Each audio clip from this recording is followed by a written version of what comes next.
Let's all go to the movies. Let's all go to the movies. Let's all go to the movies and have ourselves some fun. Let's go. Willie Waffle joining us here again this Friday morning talking movies for this weekend. Good morning, Willie. Why, good morning. Happy Friday, and we are bringing back kind of a prequel-ish story of the Snow White era. Am I thinking of the right? Yeah. The Huntsman, which is, it's part prequel to Snow White and the Huntsman, part sequel to Snow White and the Huntsman, and all just junky in the middle. Seriously, make a decision what you want to be and stick to it. And I think the movie just shows you that nobody really had a plan other than if we make a sequel, we'll make a lot of money.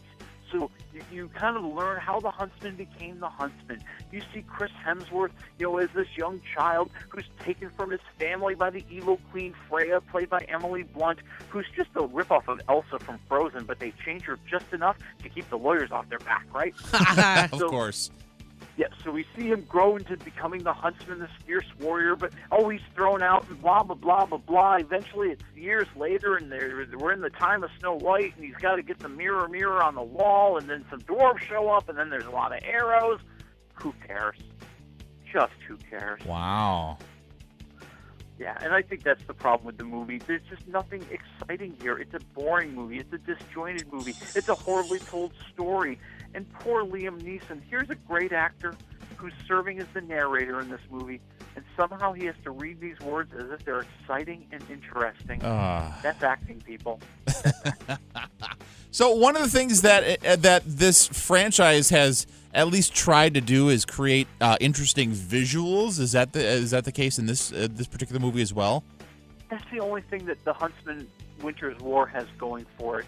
Is some visuals. Okay, it's got the visuals of Charlize Theron, which they never hurt. Well, there's that. It's got the visuals of Chris Hemsworth for the ladies. It's got, some cool creatures that they create. It's got some ice blowing out of Queen Freya like she's Elsa from Frozen, but not quite because we don't want the lawyers to sue us. Of course. And we've got all sorts of morphing. Everything morphs somehow, which is kind of cool, but that's not enough to get the movie going. I mean, I can see that stuff in any movie. You've got to actually, maybe, create characters that we care about. Maybe tell a story that would be interesting. They've got 4 or 5 stories going on here, any one of which could have been its own movie, but they don't develop any one of them enough to be a movie, so they just jam them all together. And then they threaten a sequel. Oh, God, not a sequel. All right, Willie, we have to ask, what are you giving it? I'm giving it half a waffle. Half a waffle for the Huntsman Winter's War. Ouch. What's going on a DVD? Anything better? Oh, baby. It is time to enjoy Leonardo DiCaprio in The Revenant. Yes. Oh, I can't wait. Oh, yeah, and it's a movie. It's set in the 1820s. He's this mysterious scout leading a group of fur trappers through the wilderness, and they're in dangerous territory. They're surrounded by enemies everywhere.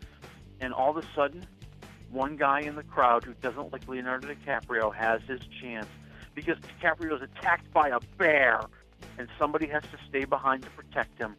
And the only one who's willing to do it is Tom Hardy, the guy who hates DiCaprio and his son. And now DiCaprio's going to crawl his way through the forest to get revenge. Oh, man. Wow. I know all the previews look intense. I mean, all the award conversations that happened around. I mean, everything about this movie sounds amazing, and I guess you've basically confirmed that.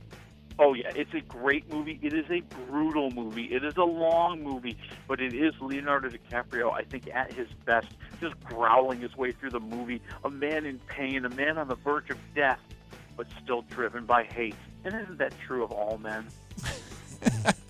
The one thing that keeps you going. There you go. Yeah, so, I'm going to say 3.5 waffles. I think it's a lot I think this is Leonardo DiCaprio's Castaway. There's just a lot of the movie where he's by himself. There isn't a great deal of dialogue, and he's got to keep us interested in what's going on around him, and he does such a great job doing it. Got a rainy weekend ahead. Sounds like a good renter. There we go. Yep. Perfect. What's happening in theaters next Friday when we talk again, Willie? Well, we'll be talking about Mother's Day, and we will be talking about Keanu. Oh, yes. Not Keanu Reeves, Keanu the cat. Just want to clarify. Right. the greatest, cutest kitten on the face of the planet. Oh, boy. Looking forward to seeing what you have to say about that one, Willie. All right. All right, have a good week. We'll talk to you later. Talk to you later.